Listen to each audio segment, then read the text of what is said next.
Vaginal bleeding and spotting during pregnancy are common. The truth is, vaginal bleeding in the first trimester is very common and most of the time doesn't cause problems, and it doesn't mean that you're going to miscarry. Spotting during pregnancy is quite common, and as many as 20 to 30% of women will experience some spotting during their first trimester. Usually around day 8 to day 10, after ovulation, when the embryo is burrowing into the lining of the womb, a little bleeding or spotting may take place. Sometimes this leads a woman to think that this is her period and that she is not pregnant at all. Pregnancy is a time of both joy and fear.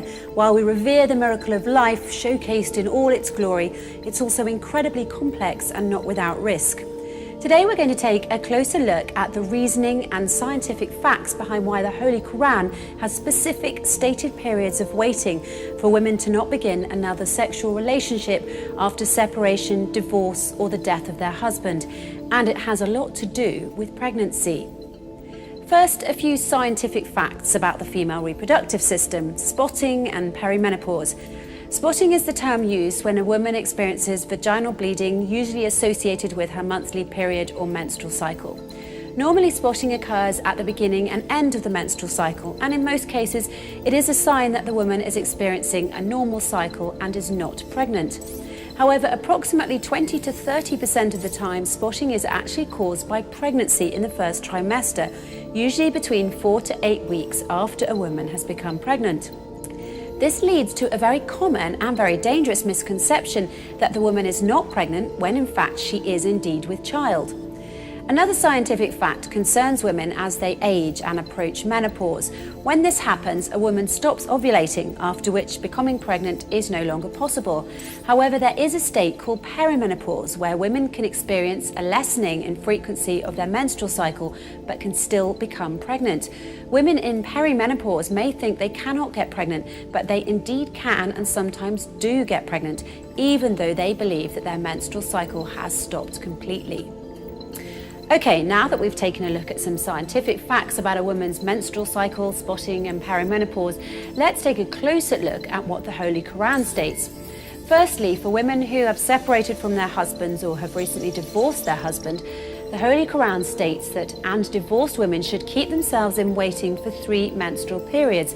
For women who approach menopause, the Holy Quran states that, and those of your women who despair of menstruation, if you have a doubt, their prescribed time is 3 months. The reason behind this is simple. Even though a woman might believe that she is not pregnant because she's had spotting or is perimenopausal, she indeed could be pregnant. So in order to make sure that she isn't pregnant and that the next man does not inherit the responsibility of raising a child that is not his own, and also so that there is no confusion in matters of paternity and lineage, the Holy Quran tells women to wait for 3 full months before starting a new relationship with another man. Now let's keep in mind that pregnancy tests have only been around since around 1930. Before that time, both women and doctors relied on a woman missing her menstrual cycle to determine if she was indeed pregnant. So prior to 1930, how many fathers around the world have mistakenly believed they fathered a child that was not actually theirs, or unknowingly raised a child that was not their own child? Even today, there is also a state called late recognition of pregnancy, or cryptic pregnancy, where women can experience negative urine, blood and ultrasound tests in the first few months of their pregnancy, all the while actually being pregnant. Many of these women's instincts tell them that they are pregnant, but the pregnancy tests disagree. Late recognition of pregnancy and cryptic pregnancy are more common than you may think. As bizarre as it sounds, cryptic pregnancy, or denied pregnancy if you're in the US, is a very real phenomenon. Some women do become pregnant and are generally unaware that they're expecting until several months into their pregnancies.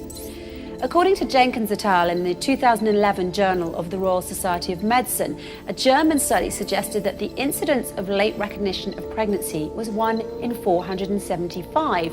This is higher than that of rhesus hemolytic disease, 1 in 1,000, or uterine rupture, 1 in 1,500. This incidence is corroborated by an Austrian study indicating a rate of 1 in 400 pregnancies, and an American study suggesting a frequency of 1 in 516 births.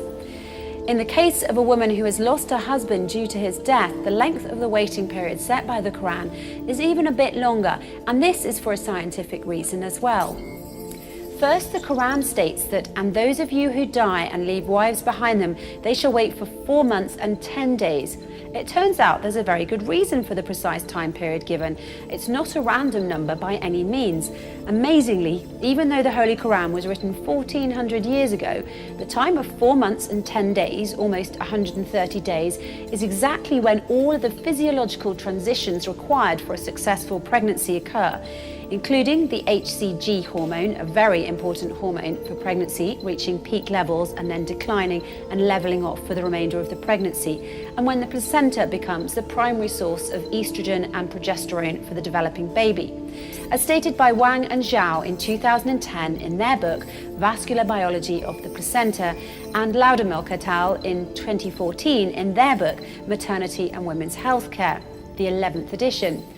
Furthermore, research by Steer et al. In 2006 in the book Heart Disease and Pregnancy reveals the second wave of trophoblastic invasion, or gestational sac invasion, happens during an average of 133 days of pregnancy.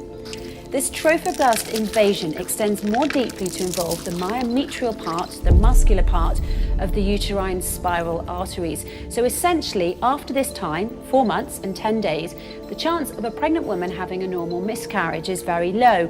And by the same token, it's also much more complicated for a pregnant woman to have an abortion after this time. And if she were able to, undeniable physiological evidence of the abortion would be left behind. Also, before 4 months and 10 days, it's much easier to cause an abortion by various means such as rough sex, strenuous physical exercise, or pills. Then there is the issue of pregnancy abuse, which rises sharply after a woman becomes pregnant. This abuse causes 80,000 maternal deaths each year due to criminal abortions, killing 80,000 plus fetuses every year as well. If the woman or her family is greedy, they may try to cause an accidental miscarriage because they don't want the added responsibility of another child, or because they want to protect the inheritance from the future heir. So in order to protect the pregnant woman, the unborn baby and the new man she may decide to have a relationship with, the Quran sets out this precisely prescribed waiting period. It is for these scientific reasons that the Holy Quran has prescribed such specific terms for women to wait after they've become separated from their husbands, divorced from them, or have lost their husband due to death. If a woman waits for these time periods, there will be almost no chance that a man will be forced to raise a child that is not his own, but that he thinks is his own, or that the paternity of the child will be mistaken. Unfortunately, in many non-Muslim countries, many problems arise from the fact that women don't wait the prescribed period. News reports from these countries are full of these stories, including men raising children they believe are fathered by one man, when in fact it was another, and even a case where twins were born with the same mother but different fathers. If the word of the Holy Quran was followed, these problems could be avoided completely. As you can see by looking at this from a purely scientific standpoint, the words of the Holy Quran contain much wisdom and would be of great benefit to everyone involved if followed.